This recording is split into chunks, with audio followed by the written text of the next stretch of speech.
찬송가 90장 함께 찬송하도록 하겠습니다. 찬송가 90장입니다. 찬송가 90장 함께 찬송하도록 하겠습니다. 90장입니다. 주 예수 내가 알기 전 날 먼저 사랑했네. 그 크신 사랑 나타나 내 영혼 거듭났네. 주 내 맘에 늘 계시고 나 주의 안에 있어. 저 포도비유 같으니 참 좋은 나의 친구. 내 친구 대신 예수님 날 구원하시려고 그 귀한 몸을 버리사 내 죄를 대속했네. 나 주님을 늘 믿으며 그 손을 의지하고 내 몸과 마음을 바쳐서 끝까지 충성하리. 내 진실하신 친구여 그 은혜 내려주사 날 항상 보호하시고 내 방패 되옵소서. 그 풍성한 참 사랑을 네 능히 끊을 소냐. 날 구원하신 예수는 참 좋은 나의 친구. 아멘. 사도신경으로 우리의 신앙을 함께 고백합니다. 나는 전능하신 아버지 하나님 천지의 창조주를 믿습니다. 나는 그의 유일하신 아들 우리 주 예수 그리스도를 믿습니다. 그는 성령으로 잉태되어 동정녀 마리아에게서 나시고 본디오 빌라도에게 고난을 받아 십자가에 못 박혀 죽으시고 장사된 지 사흘 만에 죽은 자 가운데서 다시 살아나셨으며 하늘에 오르시어 전능하신 아버지 하나님 우편에 앉아 계시다가 거기로부터 살아있는 자와 죽은 자를 심판하러 오십니다. 나는 성령을 믿으며 거룩한 공교회와 성도의 교제와 죄를 용서받는 것과 몸의 부활과 영생을 믿습니다. 아멘. 고린도전서 8장 9절에서 11절까지의 말씀입니다. 고린도전서 8장 9절, 10절, 11절 말씀. 제가 말씀을 읽어드리겠습니다. 그런즉 너희의 자유가 믿음이 약한 자들에게 걸려 넘어지게 하는 것이 되지 않도록 조심하라. 지식 있는 내가 우상의 집에 앉아 먹는 것을 누구든지 보면 그 믿음이 약한 자들의 양심이 담력을 얻어 우상의 재물을 먹게 되지 않겠느냐. 그러면 내 지식으로 그 믿음이 약한 자가 멸망하나니 그는 그리스도께서 위하여 죽으신 형제라. 아멘. 믿음의 자유, 신앙의 자유가 있습니다. 이 귀하고 아름다운 것이죠. 우리 성경 말씀을 떼어서 보면 진리를 알지니 진리가 너희를 자유롭게 하리라, 자유케 하리라 말씀하고 있습니다. 그러니까 진리를 알게 되어지면 진정한 자유를 누리게 되어집니다. 그런데 오늘 말씀에 바울은요, 너희의 자유, 신앙의 자유가 믿음이 약한 자들에게 걸려 넘어지게 하는 것이 되지 않도록 조심하라, 이렇게 권면하고 있습니다.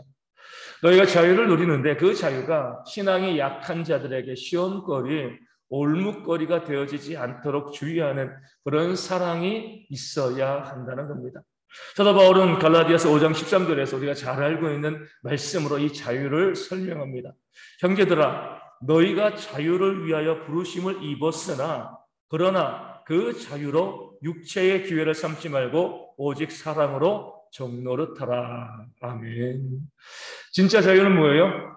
그 자유가 있다고 해서 육체의 기회, 그러니까 육체의 욕심과 탐욕을 이루기 위해서 그 자유를 사용하지 말고 오히려 그 자유를 적절히 제한하면서 포기하면서 형제를 사랑하고 형제의 종노릇하기 위해서 그 자유를 쓰는 것이 진정한 자유이다. 이렇게 말씀하고 알려주고 있는 겁니다.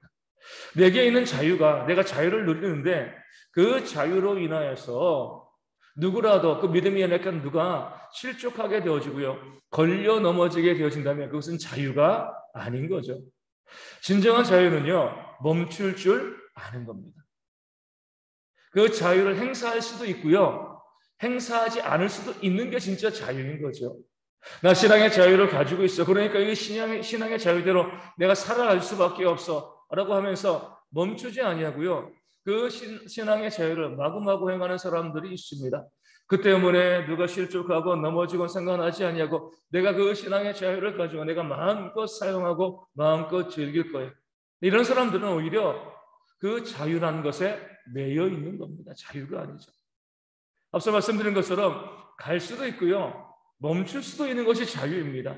갈 수밖에 없는 것은요, 자유가 아닌 거죠. 그런 사람들은 그 신앙의 자유를 가지고 뭐 하는 거예요? 육체의 욕심을 이루는 겁니다. 내가 이 신앙의 자유를 가지고 내가 하고 싶은 건 마음껏 하는 그런 이기적인 모습을 가지고 자유를 이용해 먹는 거죠. 자유, 그 지식이 그를 교만하게 만드는 겁니다. 진정한 자유는요, 사랑으로 종노릇하는 겁니다.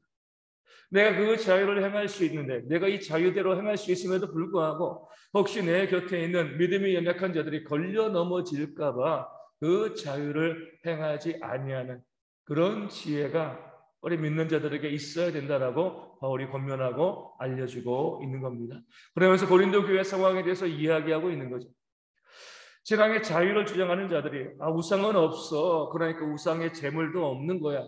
뭐 여기까지는 좋거든요. 그렇게 이야기하면서 자신들의 믿음을 자랑하기 위해서 시장에서 우상 제물을 사서 마음껏 먹는 것, 이것 여기에 그치지 아니하고 뭐 하는 거예요? 우상의 집에 들어갑니다. 그 집에 들어가서 우상의 제물을 마음껏 먹고 마시는 거죠. 이거 아무것도 아니에요. 굳이 우상의 집에 들어갈 이유가 없는 거거든요. 시장에서 파는 것, 우상의 제물, 양심의 거리낌 없이 먹으면 되는 건데 굳이 우상의 집에 들어가서 우상제단, 신전에 들어가서 거기는 우상 제물을 마음껏 먹고 마시는 건 뭐예요? 우리에게 이런 자유가 있다. 과시하고 보여주는 그런 교만이 되어지는 거죠. 누구에게 보여주는 거예요? 아직까지 우상에 대한 습관이 있어서 우상의 제물을 먹는 것을 꺼림칙하게 여기는 그 믿음이 연약한 자들, 신앙의 자유를 온전히 누리지 못하는 자들에게 보여주는 겁니다. 너희 믿음이 그거밖에 안 되냐? 우리는 이런 믿음이 있다 라고 자랑하는 거죠.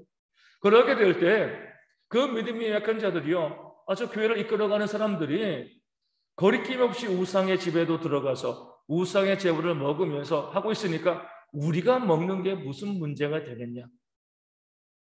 그런 모습을 바라보면서 믿음이 약한 자들이 신앙의 자유를 얻고 이거 우상 제물은 아무것도 아니야 이렇게 생각을 하고 먹으면 문제가 발생하지 않는데 여전히 그 마음 가운데는요, 우상의 제물인데 꺼림칙한데 이런 마음을 갖고 있으면서도 다른 사람들이 먹으니까 다 먹는데 나 하나쯤 나도 먹는 건 뭐가 문제가 되겠어?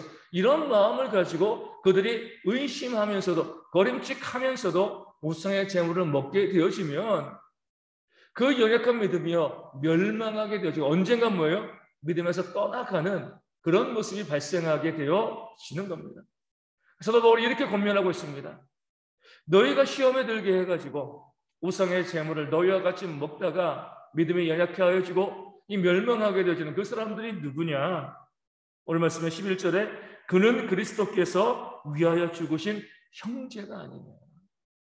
그가 누구인지 말하고 믿음이 연약한 자, 믿음이 부족한 자, 여전히 우상의 제물에 대해서 온전한 신앙의 지식을 갖고 있지 못한 자 이렇게 무시하고 멸시하지 말고 예수님께서 그 연약한 자, 그 사람을 위하여서 십자가에 달려 죽으신 것이 아니냐. 그렇게 주님이 사랑하는 형제를 내가 실족하게 하는 것이 정말 진정한 자유이냐 이렇게 물어보고 그들을 책망하고 있는 겁니다. 내게 신앙의 자유가 있어서 그 자유를 누리는 것 너무나 중요합니다. 하지만 그 신앙의 자유로 인하여서 단 한 심령이라도 실족하고 넘어지게 되어지면 우리가 예수님께서 십자가에 달려 죽으심으로 얻은 그 형제를 무너뜨리는 그 주의 십자가를 부정하는 그런 죄를 짓게 되어지는 겁니다. 그렇게 하지 말라는 거예요. 나의 신앙, 나의 믿음을 자랑하고요, 나의 신앙의 지식을 자랑하고 너의 자유를 자랑하다가 십자가를 부정하는 이런 어처구니 없는 일들이 벌어지는 일들이 교회 가운데 여전히 많이 있습니다. 그래서 바울은 오늘 고린도 교회 모든 성도들에게 이야기합니다. 내 옆에 있는 이웃이 누구냐? 너와 함께 신앙생활하고 있는 그 지체가 누구냐? 예수님께서 기꺼이 십자가에 달려서 죽으심으로 그 생명을 주심으로 구원하신 그렇게 귀한 하나님의 자녀가 아니냐. 내 이웃을 그렇게 바라보면 그 이웃을 무시하고 멸시하고 너의 말과 너의 행동 때문에 그 이웃의 신앙이 상하고 믿음이 약해져서 고통받고 힘들어하고 아파하는 것, 이것이 과연 합당한 것이냐? 오늘 우리 가운데 바울이 권면하고 또 우리 가운데 그 신앙의 모습을 한번 도전해주고 있는 겁니다. 계속 말씀드린 것처럼 우리가 나의 지식으로, 나의 신앙의 자유로, 나의 교만으로, 나 때문에 이 공동체 가운데, 우리 가정 가운데, 또 내 이웃 가운데 한 사람이라도 나로 인해서 실족하게 되어지는 일이 이 땅 가운데 발생하게 되어진다라고 하면, 내가 아무리 신앙이 좋다라고 자랑하고요, 이것이 아무리 옳다라고 주장을 해도 그것 때문에 한 심령이 넘어진다라고 하면 그것은 바로 예수님의 십자가를 부정하는 그런 악한 죄를 짓는 그런 어리석은 모습이 되어지는 겁니다. 우리 모든 신앙의 핵심은요, 사랑입니다. 그가 사랑받을 만해서 사랑하는 거 아닙니다. 늘 부족하고요, 또 못난 모습, 연약한 모습이 있다 할지라도 그 심령을 사랑하며 기꺼이 내 신앙의 자유를 제한하고요, 내 욕심을 제어하고 그를 섬기고 사랑할 수 있는 모습이 있을 때 진정한 하나님의 백성이고요, 그런 교회가 하나님의 은혜 가운데 온전히 세워지는 교회가 되어지는 줄로 믿습니다. 우리 대형교회 가운데 그런 사랑이 넘치기를 원합니다. 자꾸 우리 가운데 보면은요, 많은 교회에서 내 신앙의 지식 때문에, 내 신앙의 습관 때문에 다른 사람들을 무시하고 멸시하고 그 사람을 비난하고 정죄하는 그런 일들이 너무나 많이 있습니다. 근데 그가 누구인가를 보셔야 돼요. 예수님께서 그를 위해서 십자가에 달려 죽으셨다. 이 마음을 가지고 내 이웃과 내 가정과 내 교회 성도를 바라보게 되어지면요, 우리가 할 수 있으면 용납하고 또 사랑하고 또 품어주는 그런 모습이 우리 가운데 발생할 수밖에 없습니다. 내 의를 자랑하고요, 내 옳음을 주장하느라 같은 것 싸움을 만들어내고 사람들을 넘어뜨리는 것이 아니라 그 사람들을 더욱더 품고 내가 철저히 미랄처럼 죽어가는 그런 모습으로 서는 지혜로운 모든 대형의 성도들 되어줄 수 있도록, 그리하여서 우리 하나님의 그 십자가의 은혜를 좀 더 온전히 세워가는 그런 지혜가 우리 모든 성도 가운데 있도록 이 아침에 함께 기도하기를 원합니다.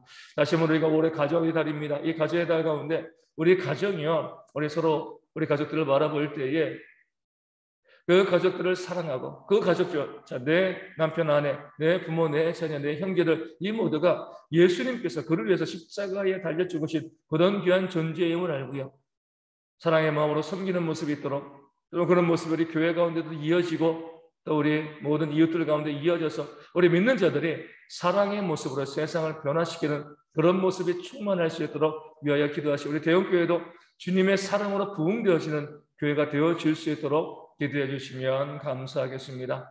여전히 코로나 확진자들이 계속 발생하고 있습니다.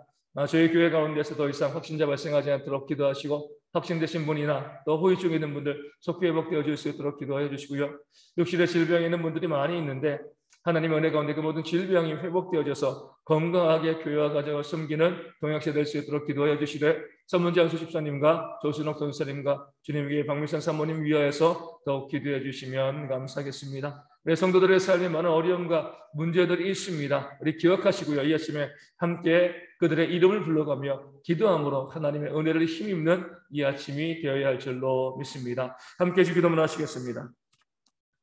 하늘에 계신 우리 아버지의 이름을 거룩하게 하시며 아버지의 나라가 오게 하시며 아버지의 뜻이 하늘에서와 같이 땅에서도 이루어지게 하소서. 오늘 우리에게 일용할 양식을 주시고 우리가 잘못한 사람을 용서하여 준 것 같이 우리 죄를 용서하여 주시고 우리를 시험에 빠지지 않게 하시고 악에서 구하소서. 나로 권능과 영광이 영원히 아버지의 것입니다. 아멘. 기도하겠습니다.